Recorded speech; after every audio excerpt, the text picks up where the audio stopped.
కొండగట్టు అంజన్న సేవలో భక్తజనం. జాతరను తలపిస్తున్న పుణ్యక్షేత్రం జగిత్యాల. కొండగట్టు శ్రీ ఆంజనేయ స్వామివారి క్షేత్రం భక్తజన సంద్రమైంది. సంక్రాంతి సెలవులు, రాబోయే సమ్మక్క సారలమ్మ జాతరల నేపథ్యంలో స్వామివారిని దర్శించుకోవడానికి భక్తులు పోటెత్తారు.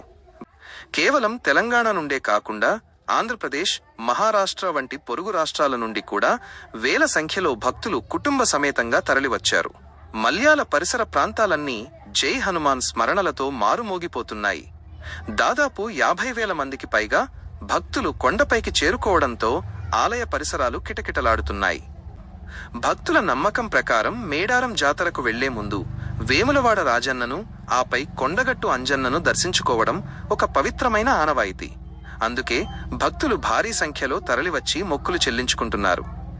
భక్తుల రద్దీని గమనించిన ఆలయ అధికారులు ప్రత్యేక క్యూలైన్లు ఏర్పాటు చేసి స్వామివారి దర్శనం త్వరగా అయ్యేలా చర్యలు తీసుకుంటున్నారు.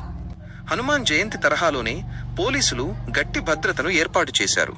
బొజ్జపోతన్న గుడి వద్ద చెక్పోస్టులు ఏర్పాటు చేసి వాహనాల రాకపోకలను నియంత్రిస్తున్నారు. పాదయాత్ర జేఎన్టీయు నాచుపెల్లి రోడ్డు మార్గంలో వాహనాలు భారీగా నిలిచిపోవడంతో భక్తులు కిలోమీటర్ల దూరం నుండే కాలినడకన కొండపైకి చేరుకుని తమ భక్తిని చాటుకుంటున్నారు.